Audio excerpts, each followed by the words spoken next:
Hello yes welcome to our channel. ప్రస్తుతం మనతో పాటు ఉన్నారు డాక్టర్ శ్రీనివాసరావు గారు. సార్తో మాట్లాడి ఈరోజు మన హెయిర్ ప్రాబ్లం గురించి అండ్ అలానే గ్రే హెయిర్ ఈ రెండు సమస్యల గురించి అడిగి తెలుసుకుందాం. నమస్తే సార్. సార్ ఇది చాలా యూనివర్సల్ క్వశ్చన్. అవును. సో మంచి ఫటాఫట్ అయిపోవాలి అని అంటే ఎలా సార్? ఫటాఫట్ అయ్యే వాటికి అలానే ఫటాఫట్ అనే రిజల్ట్స్ అంటే వాటి కాంప్లికేషన్స్ ఉంటాయి. అలా కాకుండా అంటే మనము ప్రాపర్గా అంటే ఏదైనా కానీ మీరు అన్నట్టు ఈజీ సొల్యూషన్ ఉండాలి, పర్మనెంట్ సొల్యూషన్ ఉండేటట్టు చూసుకోవాలి. అట్ ద సేమ్ టైం దానివల్ల ఇతర కాంప్లికేషన్స్ కూడా ఉండకూడదు. యాజ్ ఆయుర్వేద డాక్టర్ మేము అదే ఆలోచిస్తాం. అంటే ఎందుకు చెప్తానంటే హెయిర్ అనేది మనం చూస్తే ఒక కాన్ఫిడెన్స్ లెవెల్ ఇచ్చేది. అంటే మేము ఒక పేషెంట్ని అబ్జర్వ్ చేసినప్పుడు వాళ్ళకు ఉండే సిమ్టమ్స్తో పాటు వాళ్ళ స్కిన్ ఏంటి, వాళ్ళ హెయిర్ అనేది కూడా అబ్జర్వ్ చేస్తాం. ఎందుకంటే వాటిని బట్టి ఒక అంచనా వేస్తాం వీళ్ళు హెల్దీగా ఉన్నారా లేదా అనేది. అంటే ఎందుకు చెప్తున్నా అంటే ఇప్పుడు హెయిర్ ఫాల్ ఉన్న వాళ్ళలో డెఫినెట్లీ న్యూట్రిషియస్ డిఫిషియన్సీ ఉందనేది మనకు క్లియర్గా తెలుస్తుంది. అంటే అది జెనెటిక్ ప్రాబ్లం ఉన్నా, హార్మోన్ ఉన్నా, పొల్యూషన్ ప్రాబ్లం ఉన్నా కానీ వాళ్ళ బాడీ రెసిస్టెన్స్ అంటే ఇమ్యూనిటీ లేనప్పుడు హెయిర్ ఫాల్ అనేది ఫస్ట్ సిమ్టమ్గా చూస్తాం. సో ఇప్పుడు మనం చూసుకునేది మీరు అన్నట్టు అంటే ఇది చూస్తే చిన్న ఏజ్ గ్రూప్ వాళ్ళు టీనేజర్స్ నుంచి ఈవెన్ మిడిల్ ఏజ్ వాళ్ళలో ఈవెన్ కొన్ని సందర్భాల్లో ఓల్డ్ ఏజ్ 50-60 క్రాస్ అయిన వాళ్ళు కూడా చూస్తుంటాం. కాకపోతే ఇక్కడ నేను అందరికి చెప్పేది ఏంటంటే ఇది హెయిర్ ఫాల్ అనేది ఒక ఏజ్ రిలేటెడ్ ప్రాబ్లం కూడా ఉంటుంది. మీరు చూసుకుంటే 30 yearsలో హెయిర్ ఫాల్ అయిన వాళ్ళకి ఛాన్సెస్ ఎక్కువ ఉంటాయి రీగ్రోత్ అవ్వడానికి. సేమ్ అప్పుడు ఆయనకి చేశారు కదా డాక్టర్ గారు, మరి నాకు కూడా అని 60 years వాళ్ళు అడిగిన వాళ్ళకి అంటే ఆ ఏజ్లో అంత ఛాన్సెస్ ఉండవు.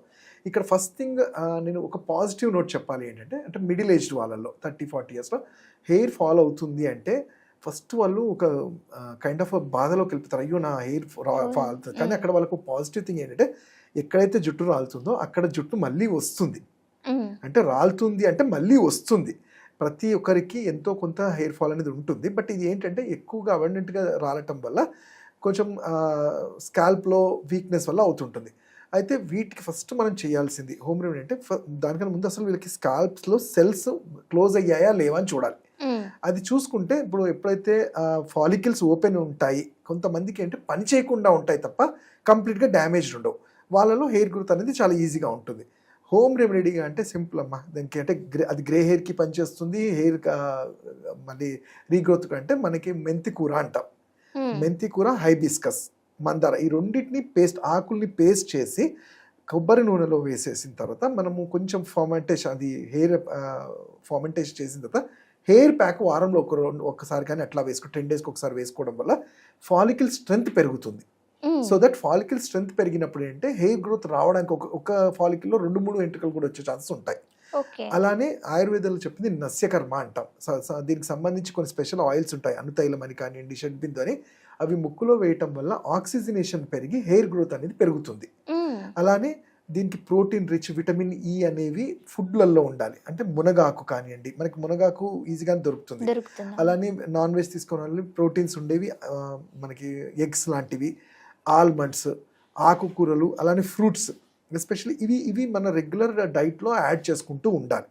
వీటితో పాటు రెగ్యులర్ ఆయిల్ అప్లికేషన్ అంటాం. ఈ ఆయిల్ అప్లికేషన్ కూడా మీరు ఇంట్లోనే రెగ్యులర్ చేసుకునేది ఒకటి అంటే సింపుల్ కోకోనట్ ఆయిల్లోనే మెంతుల్ని రాత్రంతా నానబెట్టేసి ఒక 3-4 days కొంచెం ఎండలో అన్ని పెట్టేసిన అది హెయిర్ ఆయిల్గా యూజ్ చేయొచ్చు. అండ్ అలా కాకుండా పౌడర్ చేయాలా సార్? అవసరం లేదు, డైరెక్ట్గా మెంతుల్ని అవి కొంచెం ఉబ్బినట్టు అవుతాయి. సో దాని తర్వాత ఫిల్టర్ చేసుకొని మనం యూజ్ చేయొచ్చు. ఇంకోటి ఏంటంటే దీనికి చెప్పాను కదా, స్కాల్ప్ ఒకవేళ వీక్గా ఉండి ఇన్ఫెక్షన్స్ అట్లా ఉంటాయి, ఎందుకంటే కొన్నిసార్లు ఫంగస్ వాటి వల్ల కూడా డ్యామేజ్ అవుతుంటాయి. వాటికి అన్నప్పుడు ఏంటంటే మనకి ఇంట్లో దొరికే ఆనియన్ జ్యూస్ని కొంచెం ఆయిల్లో సిమ్లో పెట్టి అంటే లో ఫ్లేమ్లో ఉంచి ఈ ఆనియన్ జ్యూస్ని ఆఫ్టర్ మిక్సీ బట్టి మిక్స్ చేసి దాన్ని ఫిల్టర్ చేసుకొని ఆ ఆయిల్ కూడా హెయిర్ ఆయిల్ లాగా యూజ్ చేయొచ్చు.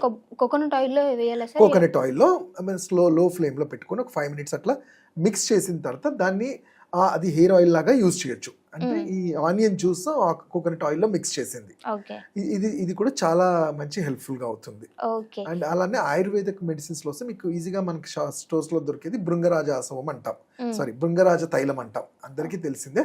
ఇవి కూడా రెగ్యులర్గా అప్లై చేయడం వల్ల స్కాల్ప్ స్ట్రెంగ్త్ ఉంటుంది. అలానే ఆ ఫాలికల్స్లో తగ్గిపోయిన మెల్నోసైట్స్ ఏదైతే కలరింగ్ ఏజెంట్ ఉంటుందో దాన్ని కవర్ చేయడానికి కూడా హెల్ప్ అవుతుంది. అంటే గ్రే హెయిర్ వాళ్ళకి. ఓకే. అంటే నిజంగానే సార్ గ్రే హెయిర్ అనేది ఒకసారి వచ్చిన తర్వాత అది మనం ఏమన్నా అప్లికేషన్స్ పెడితే అప్పటి మందం కాపాడుతుందా లేకపోతే దాని మొత్తానికి నేను బ్లాక్ చెప్పాను చేస్తుందా? కదమ్మా, ఏజ్ ఫ్యాక్టర్ చాలా ఇంపార్టెంట్ ఉంటుంది. ఇప్పుడు ఒక 25-30 ఇయర్స్ వాళ్ళలో గ్రే హెయిర్ రావడానికి రీజన్ ఉంటుంది వాళ్ళ మెటబాలిక్ ఫైర్ తగ్గిపోవడం. అంటే వాళ్ళ డైట్ అన్నా ఉంటుంది, ఈవెన్ జెనెటిక్ ఉన్నా కానీ వాళ్ళ రెసిస్టెన్స్ బాగా ఉంటే జెనెటిక్ ఫ్యాక్టర్స్ ఎఫెక్ట్ పడదు ఆ టైంలో.